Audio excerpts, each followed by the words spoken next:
नमः शिवाय शिवजी सदा सहाय। ओम नमः शिवाय गुरुजी सदा सहाय।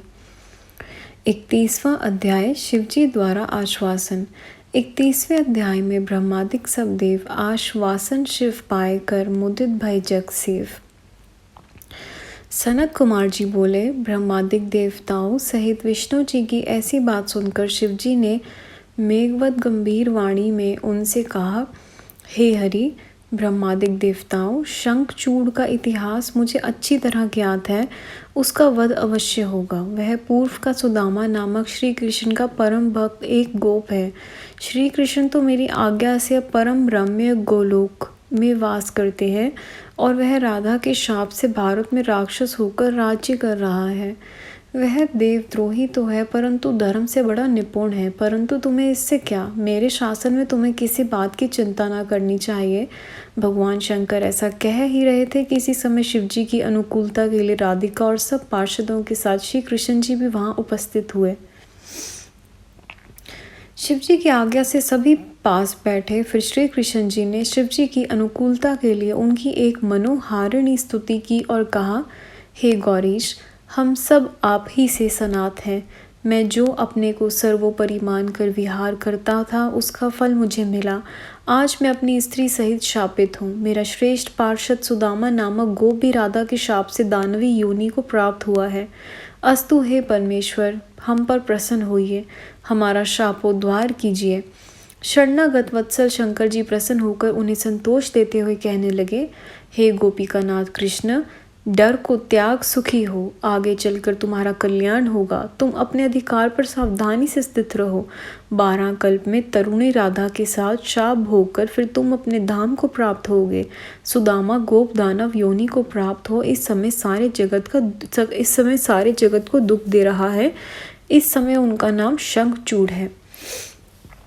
उसने सब देवताओं को कष्ट देकर बाहर निकाल दिया है, जिससे कार्यरत ब्रह्मा और इंद्र मेरी शरण आए हैं। मैं उनके कलेशों को अवश्य दूर करूंगा। श्री कृष्ण से ऐसा कहकर शिवजी ने ब्रह्मा और विष्णु से कहा कि अब तुम दोनों देवता भी जल्दी ही यहाँ से जाकर देवताओं को समझाओ, मेरा पूर्ण रूप कैलाश पर विराजमान है और मुझ में तथा उसमें कुछ अंतर नहीं है। जो हम दोनों में भेद करेगा वह कष्ट पाएगा। फिर तो राधा सहित श्री कृष्ण तथा विष्णु और ब्रह्मा भी भय रहे तथा आनंद युक्त हो शीघ्र ही अपने अपने स्थान को लौट गए।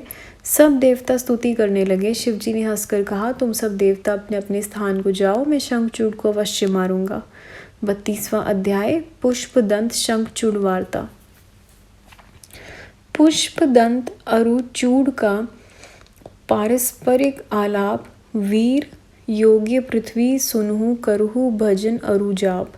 सनत कुमार जी बोले, अब महारुद्र महेश ने गंधर्व राज चित्ररथ को अपना दूत बनाकर शंखचूड़ के पास भेजा, जिसका नाम महेंद्र और कुबेर के पवन भवन के समीप था।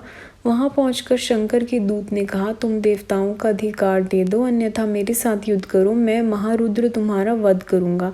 जैसा हो विचार कर रहो। मेरा नाम पुष्पदंत है। शंकर ने जो मुझसे कहा है वही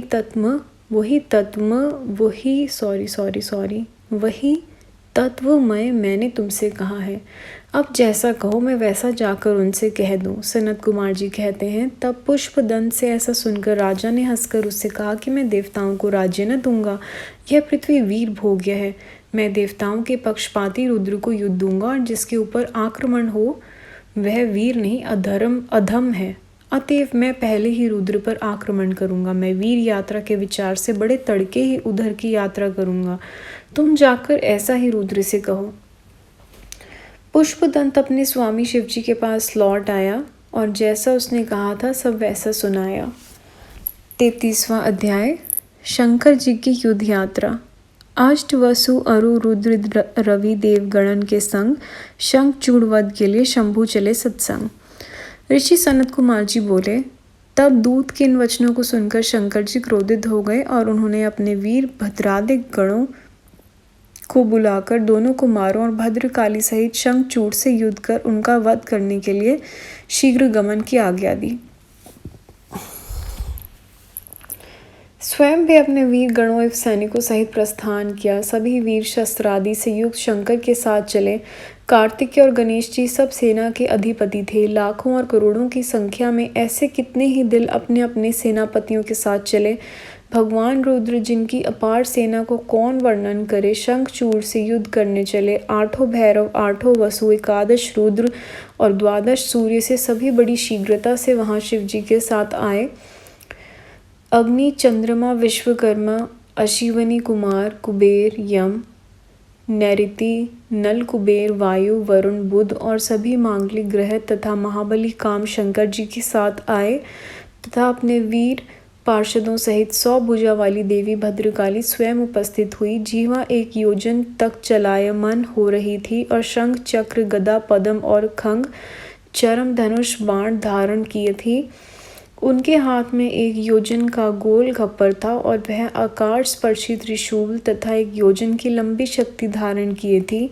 3 करोड़ योगिनी और 3 करोड़ विकट डाकनियाँ उनके साथ थी। तब इस प्रकार की अपनी सब सेना को साथ ले शिवजी शंखचूड़ से युद्ध करने चले। चलते चलते चंद्रभागा नदी के तट पर एक मनोहर वृक्ष के नीचे शिवजी ने अपना आसन लगाया। संगत जी, अध्याय यहाँ समाप्त होता है। गुरुजी, संगत जी, कोई भी पढ़ने में कैसी भी भूल चूक हुई हो प्लीज़ माफ़ करिएगा। अगला अध्याय अगली वीडियो में। ओम नमः शिवाय। शिवजी सदा सहाय। ओम नमः शिवाय। गुरुजी सदा सहाय। Thank you Guruji. Thank you संगत जी।